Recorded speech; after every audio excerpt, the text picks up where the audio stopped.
हालांकि अभी मुझे जाना होगा। अभिनव की बात सुनकर वेदांत और इंदु दोनों अपनी जगह से खड़े हो गए। वहां से जाने से पहले इंदु ने मुस्कुराते हुए अभिनव के कॉफी के दाग से भरे कपड़ों को देखा और फिर कहा, कहीं जाने से पहले चेंज भी कर लीजिए सर। उन दोनों के जाते ही अभिनव ने भी अपनी शर्ट और कोट निकाला और वो महंगा शर्ट पहन लिया जो कि एक वर्कर उसके लिए लाया था। उसके ऊपर वो शर्ट इतना जच रहा था कि एक पल के लिए वो वैभवी को भी थैंक यू बोलना चाहता था उसके ऊपर कॉफी गिराने के लिए।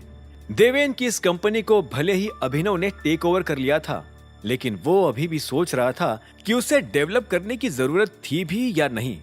हालांकि अगर वो इस कंपनी में अपना पैसा इन्वेस्ट कर भी देगा तो भी उसे कुछ फर्क नहीं पड़ने वाला था।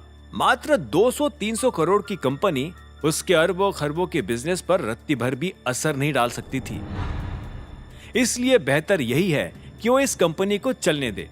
ऑफिस से बाहर आते ही अभिनव को एक सिक्योरिटी गार्ड अपनी ओर आता दिखाई दिया।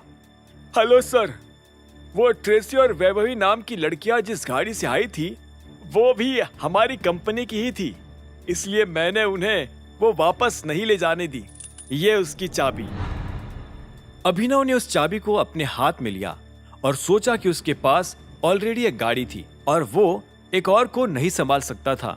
उसने सोचा कि यह गाड़ी उसके किसी आदमी को दे देना ज्यादा बेहतर होगा, जैसे कि डॉन। यह भी अपने पास ही रखो, मैं किसी को भेज दूंगा तुमसे यह चाबी कलेक्ट करने के लिए, ठीक है? बात खत्म करके अभिनव अपनी गाड़ी में बैठ गया और एक्सीलरेटर पर पैर रखकर फिर से अपनी कंपनी इमेजिंग सिक्योरिटीज की ओर निकल गया। गाड़ी चलाते हुए उसे लक्ष्य के परिवार का ख्याल भी आया। अकरम लक्ष्य पर भरोसा ना करके चीजों को अपने तरीके से ही ठीक करना चाहता था। हालांकि उसके तरीके से लक्ष्य के परिवार की भी जान पर बात आ सकती थी, पर यह डर कहीं ना कहीं अभिनव को भी था कि कहीं लक्ष्य झूठ तो नहीं बोल रहा था, क्योंकि अगर ऐसा होता तो अभिनव उसके जाल में फंस सकता था। अभिनव के अंदर ही अंदर अब दोनों बातें टकरा रही थी। एक तरफ उसकी जान की बात थी तो दूसरी तरफ लक्ष्य के मासूम परिवार की। कुछ ही देर में वो इमेजिंग सिक्योरिटीज के ऑफिस पहुंच गया और अपने कैबिन की ओर बढ़ते हुए उसने डॉन का नंबर डायल किया। Good morning boss. Morning Don, तुम्हारे लिए गिफ्ट है।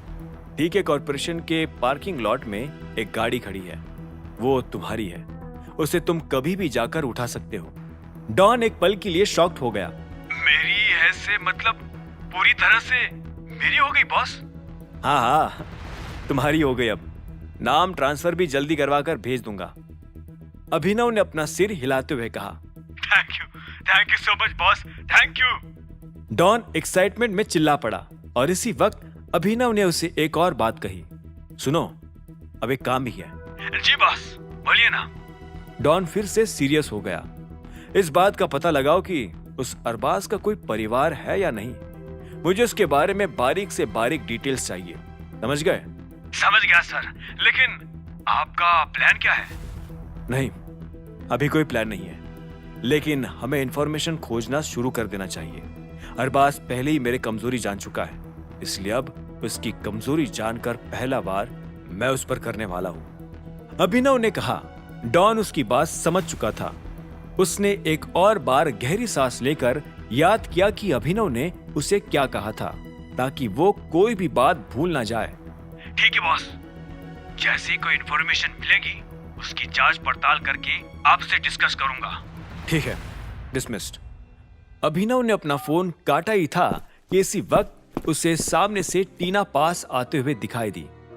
गुड मॉर्निंग सर, आपने मुझे कहा था ना इन्वेस्टर्स के साथ एक मीटिंग फिक्स करने के लिए, वो काम हो चुका है। आज दोपहर 2 बजे है वो मीटिंग। टीना ने चलते हुए ही उसे पूरी बात बताई।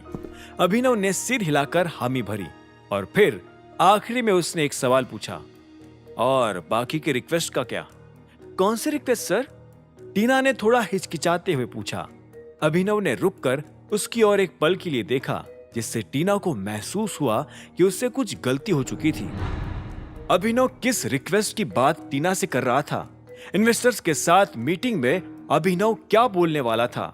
आखिर देवेन को अभिनव ने कहा ठिकाने लगाया था, और अब वैभवी का क्या हाल होने वाला था? क्या होंगे इन सभी सवालों के जवाब? जानने के लिए सुनते रहिए आगे। आगे की कहानी जानने के लिए देखें अगला एपिसोड सिर्फ पॉकेट एफएम के यूट्यूब चैनल पर, और द रिटर्न ऑफ टाइगर के सारे एपिसोड्स को सुनने के लिए डिस्क्रिप्शन में दी लिंक से डाउनलोड करें पॉकेट एफएम ऐप।